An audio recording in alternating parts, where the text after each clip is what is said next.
everyone. How are you guys doing today? Awesome.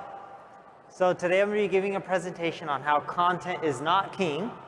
But before I get started, we're going to have some time at the end for Q&A.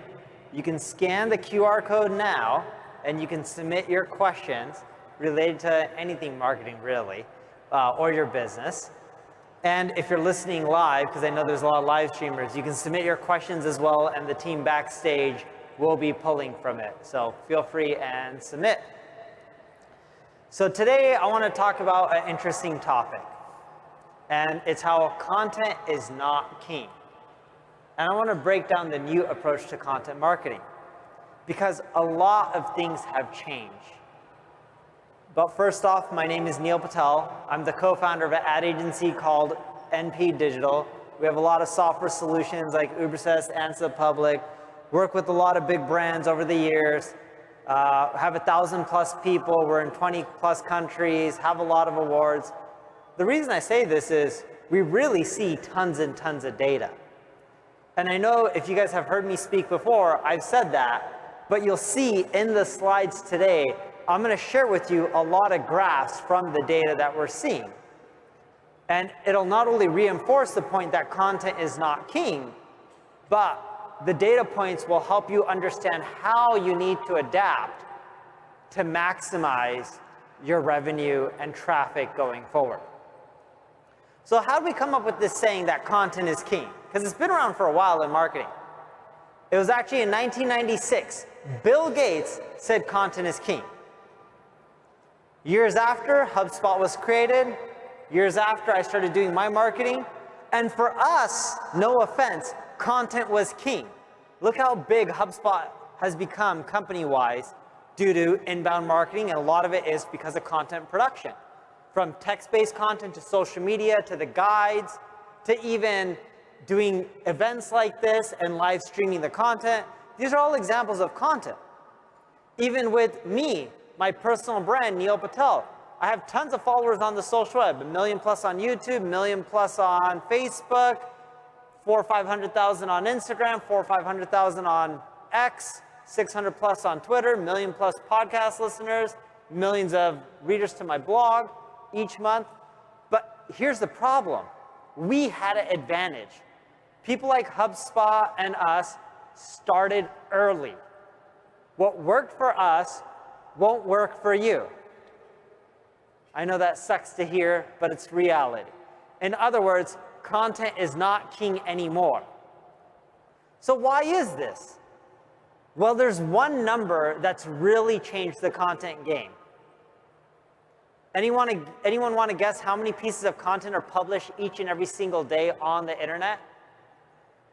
Throw out random numbers. You're probably not going to guess it. 4.6 billion. A little bit higher than 100 million. 4.6 billion. In 2 days, we crank out enough content to beat the world's population. And when I say content, that's images, videos, text, audio. It's a crap load of content, excuse my language. And it's bad. Everyone's like, yeah, let's just crank out content and everything. You'll get more traffic.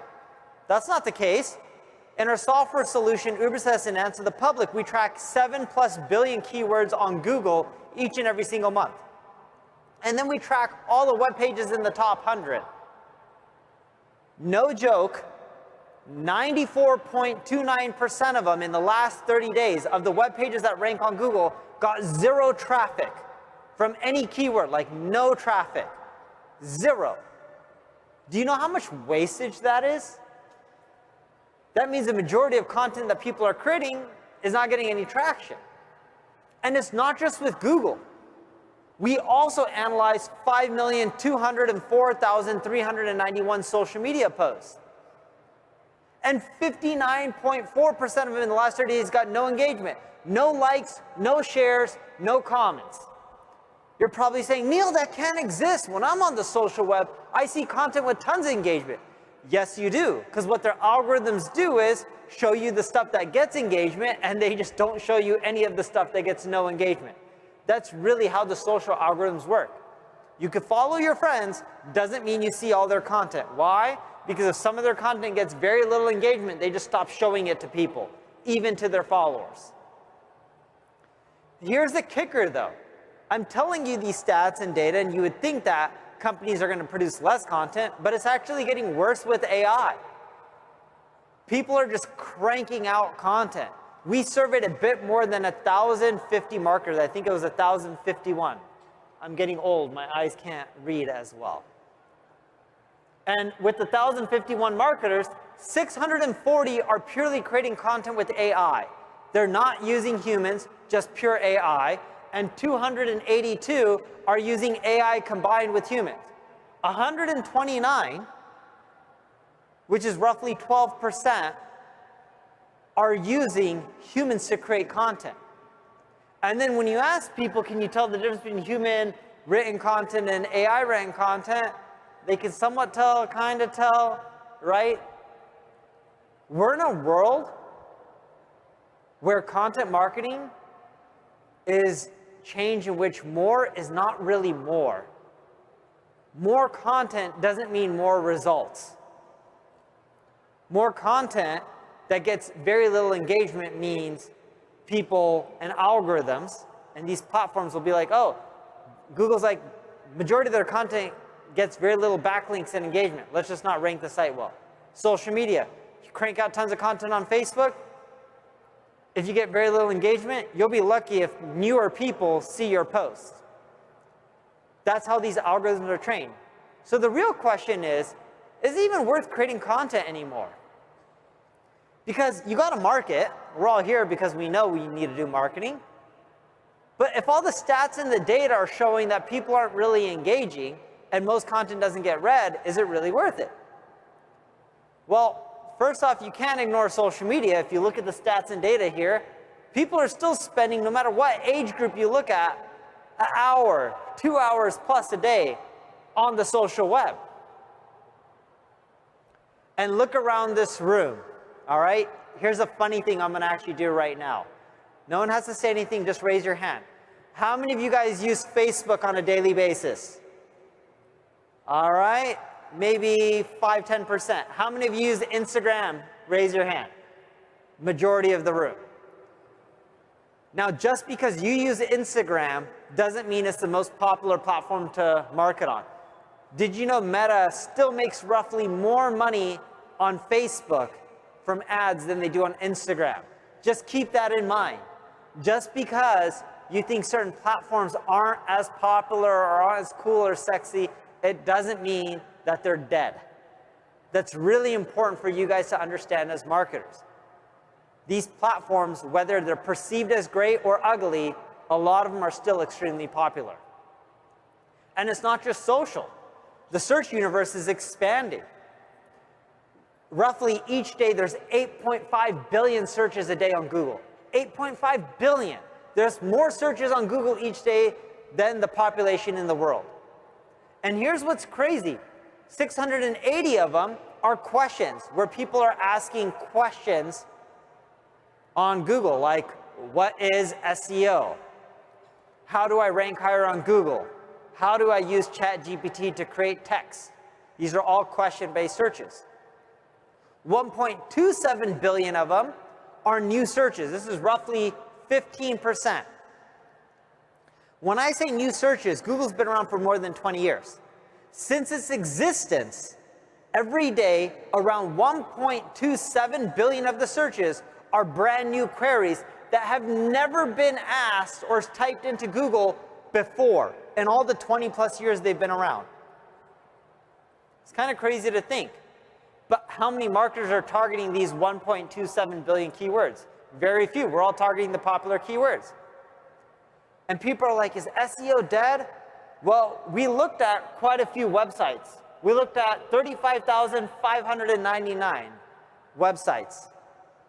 And when we looked at them over the years, their traffic has actually been increasing overall.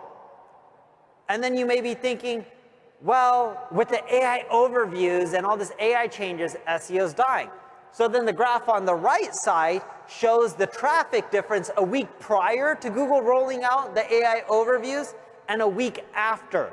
And it was just US traffic because that's the first region they rolled it out on. if you look at the stats, what is it showing? People got a drop in impressions, but total clicks to their website went up a little bit more than 1%. In other words, AI did not kill SEO. People are still getting more and more traffic. The reason impressions are going down is people don't have to scroll as much down, and clicks are going up because in the AI sections, they're linking to sites so you can optimize for it to also get more clicks going over to your website. But there's one thing that's changing. SEO isn't search engine optimization. It's now called search everywhere optimization. People use search on platforms more than just Google or Bing. Back in 2000, or 2020, sorry, not 2000, we surveyed thousands of marketers, I think 5,000 plus marketers, I can't read the numbers. And when we surveyed them at that time, majority of them were just using Google to search. Now, when we surveyed in 2024, we surveyed 11,105 people. 61% are using search engines, 17% are using social media, 30% are using AI chatbots like ChatGPT to search and get an answer, and other is 2%. Now you're probably saying, Neil, it adds up to more than 100%. Yes, it's because someone can use more than one platform to search. You can use Google, and you can search on Instagram, or you can search on TikTok or YouTube or whatever it may be. So is blogging still worth the effort? The short answer is yes. These are what you get when you blog versus when you don't, based on all the sites we analyzed. 75.29% more organic traffic, 11.41% more repeat visitors, 48.43% more backlinks, and most importantly, 8.16% higher conversion rates. Here's a big kicker. One of the biggest factors in Google's algorithm is how many people type in your brand name in Google. You get 292.79% more brand queries on average when you blog versus don't blog. But look, blogging doesn't have to be labor intensive. You don't have to create blog posts with 2,000 plus words. It can be short and to the point. TikTokification has really changed the way we view content. When we looked at the 10,000 most popular blog articles on the internet, they landed in different industries. These are the average word counts. People are used to short and quick content. Microsoft Canada did a study. Did you know the average human has a shorter attention span than a goldfish? I love you guys to death, but that means if goldfishes were in this room, they're more likely to pay attention to me. It's kind of crazy to think about. I blame it on TikTok. Right? And when it comes to non-text-based content like videos, these are the factors or the content types that people like the most. Short-form content, then long-form, then interviews and podcasts. This was done from an analysis of more than 6 million social media posts. Here's a kicker. If you create the interview-type posts, it's long-form, expert talks. You can then also make that a long-form video, and you can chop it up into shorts. You can get 3 in 1. So consider checking those out. And if you're wondering about text-based content, it was in the other category. And for text-based content, how-to and listicles did the best. I know everyone thinks they're played out. You go to a grocery store, you check out, you still see how Kate Hudson lost 5 pounds in 5 days. I'm making this up. But you still see those how-tos or listicles. And they're super effective. And when we look at the websites, the top performing websites that are getting the most traffic from Google, what we found is 68.9% of the time, they spend updating their content versus creating new content.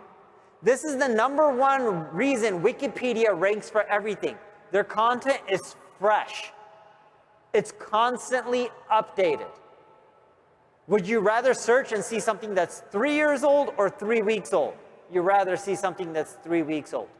Hence, updating content does well. Now, this doesn't mean you need to change all images or add just a sentence. Update it to just be relevant and the best user experience. That could mean you update it very little, or you update it a lot, or you may not need to update the page because articles like how to tie a tie don't really change much over the last year or 2 or 3. And I know what you may be thinking. Well, why not just use AI to help us out? We ran an interesting experiment. We took 68 websites and created, I believe the number is 744 articles. Half the articles were human written, the other half were AI written, okay? And then we published them on the same websites. We want to see the traffic difference. Now with the AI articles, we had to modify them a little bit, but what we found is when we published them after 5 months, the human written ones generated roughly 5.4 times more traffic on a monthly basis than the AI written ones. So just keep that in mind. And then we ran another interesting experiment recently where we took 1.8 million visitors and we said, all right, they're all written by human, these articles. And the author bio was at the top of the articles for these sites. For a third of the visitors, we just said, we removed the author bio and said written by AI. For another 1/3, we said written by AI and modified by, and we put the author's name and their bio. Here's what, look at the read time. Look how crazy that is. Keep in mind, the content was all written by human. No AI was used. We were just changing the author bio to say written by AI to see if it had an impact on read time. Look how much the read time dropped when people thought something was written by AI versus a human. It's kind of crazy to think about. But one thing that's changed for sure that we're seeing because of AI is people are typing in longer and longer tail queries into search, both on social platforms, AI platforms, and even Google. When we look at B2B and B2C over the years, majority of their traffic is coming from the middle bucket, but majority of the revenue is coming from 7 or more word phrases. Your content should be more longer tail. It's not where the traffic is, it's where the revenue is. And if you think text-based, and this is for both B2B and B2C, and if you think blogging is where it ends at, no, you should also consider podcasting. There's roughly 1 blog for every 7 people in this world. There's roughly 1 podcast for every 1,577 people. It's not that competitive. I'm not saying you shouldn't have a blog, but you should definitely have a podcast. If you could only do 1 podcast first, blogging second, ideally both. And if you're going to create a podcast, from all the episodes we analyze and podcasts we analyze, we found that 30 minutes to 40 minutes is the ideal length for view count. So you're probably wondering at this point, Neil, what's the new approach? What should I do with my marketing to make it work? So I wanted to end with this. And I want to break down the new strategy that works extremely well that any business can implement. Doesn't matter if you're small, medium, or large, or you have a lot of followers or a little, it doesn't matter. Step 1, test your content ideas with X first. Instagram, Facebook, most of the platforms out there, if you post crap content 99 times, and then your 100th time it's something amazing, it usually does not do well. The algorithms have been trained that your followers don't like the content and people aren't engaging with you. X, on the other hand, does not care. If I post crap 99% of the times, and then one time I post something that's amazing, they don't ding me for the previous 99 times. Now, I'm not encouraging you guys to post crap. No one intentionally would post bad content. But more so, you don't know what's going to hit or not. And sometimes what you think is going to work won't, and what does work, or what doesn't work does really well, and what you think is going to work doesn't do as well. So test on X first, then take your winners, the best performing content that you put out on X, and then turn it into content for the other social channels. If you don't have tons of followers on X, that's okay. You can boost the post with $5, $10 in advertising. X is one of the cheapest platforms for paid ads. 2, as I mentioned, you take your winners from X, and then you create short form content on all the other platforms. No joke, if you look at my short form content on Instagram, TikTok, etc., I'm reading it word for word. I'm not the only one who does this. Check out Alex Hermosi. He does the same thing. Takes the stuff from X, takes the winners, and creates content for Instagram, LinkedIn, TikTok, YouTube, Facebook, all from that content that does well on X. You're less likely to create duds. These are the rough stats when we do this. We get 46% more LinkedIn views, 31% more YouTube views, 29.5% more Instagram views. It really does add up. And if you think your content needs to be fancy, think again. Everyone says they rather have fancy content, which is the graph on the right, but when we analyze 102,394 reels on Instagram, the lo-fi content, and I'll give you an example of lo-fi content, it's like me busting out my phone and just speaking in it is example of lo-fi, not highly produced content. That does the best. Then from there, you take your winners from the social web and you create long-form content like blog articles. When we do this, our blog posts on average get 103.8% more blog traffic. Then we're not wasting time on the duds. We're only spending our time based on what people want to read. We're not creating content in volume like everyone else is doing. We're being more focused. And then we take our winners from our blog posts and then create webinars.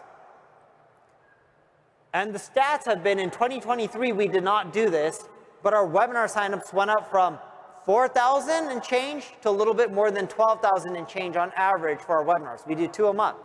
The average revenue per webinar went up from 158,000 to 400 and change per webinar. It's not bad. It really does add up. This strategy works because you're no longer creating content in mass quantity. You're creating content that you know is going to do well and you're not really wasting your time. You want to use AI? Use AI for ideation and test a lot of it out on X. But then you can use humans for a lot of the other parts to really make your content personalized. And a few more additional thoughts before I let you go. Followers don't matter anymore. Followers is just for people who want to be cool. They really don't matter.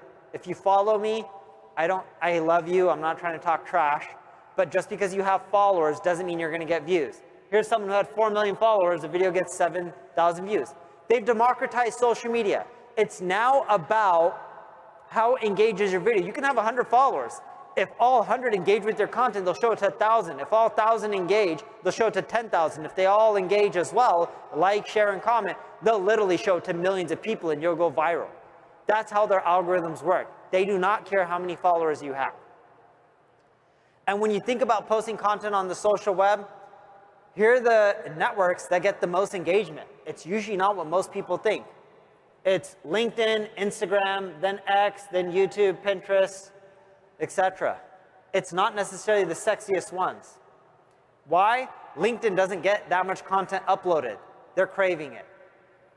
And last but not least, you can use AI. There is a place for it. We did a campaign with University Technical Institute. They had a lot of locations. What we did is we used AI to do research on every city that they have campuses in or around, and then manually created content, but that scaled up their traffic drastically. So that's pretty much it. I know a lot of you guys took pictures. If you guys want the slide, you can just scan the QR code and you can just download it and get access to it. And from here, we'll get into some questions that some of you guys asked. So first question, what website, blogs, podcasts do you subscribe to and recommend for people to read regularly to stay on top of all the updates happening? So I do a few things. Of course, I read HubSpot, I read Search Engine Land, Search Engine Journal, and there's a few industry insights like Adweek, Ad Age that I also look at. But what I really do is I go to events. When you go to events, people share the strategies and tactics that they're doing that are working. That has performed better for most marketers when I've talked to them than anything else, believe it or not. So more events like this, or participating in live events, like you can watch them streaming like people are, where people are really breaking down what's working for them today, versus, an article that everyone has access to. And there's also a lot of marketing podcasts out there, but you really are going to get more from events and marketers just sharing what they're doing over drinks than anything else. Look at Google and what they talk about their algorithm updates versus what the leaked document showed is actually in their algorithm. A lot of times what they say and what they do is totally two different things. Next question. What is the biggest content strategy mistake you see companies make? Oh, the biggest one is they just publish content on every single keyword out there, and they're creating regurgitated content.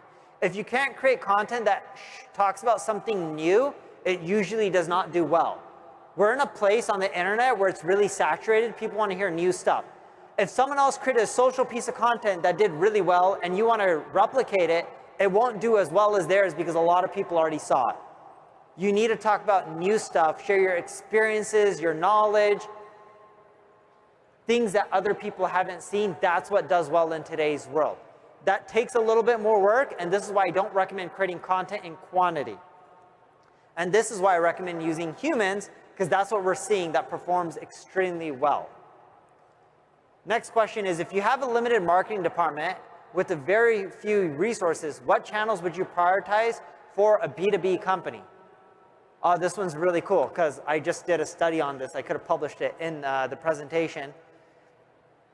LinkedIn, YouTube, Google crush it for B2B. And the reason I love YouTube out of all the other platforms is when Google ranks a video on the first page of Google and above the fold, more people click on the video than anything else. YouTube, compared to most social networks, its half-life for content is way better, in which the content lasts way longer, and you keep getting more and more traffic over time, even if your videos are old. Most people don't realize this, but Google is the most popular search engine, which is obvious. YouTube is the second most popular search engine in the world. I know it's owned by Google, but it beats out all the other search engines. Next question, if you don't need 2,000 words for a blog post anymore to rank, what's ideal length? Is it at least 400 words or something at minimum? No, there is no minimum word count. It's based on what do you need to show people in the least amount of words that gives them everything they need to where they don't have any more questions. If that means you have 5,000 words, you need to have 5,000. That means you need 10,000, you need 10,000. But if you want to rank for how to tie a tie, you may have a few words less than 100, no joke, less than 100 on the page, including words like privacy policy, terms of service in your footer. And you'll have a lot of animated GIFs and videos showing how to tie a tie. It really depends on the person who's searching and what they're looking for. The goal isn't to drown them in keywords. The goal is to give them their answer as quick as possible. That's the content that does really well.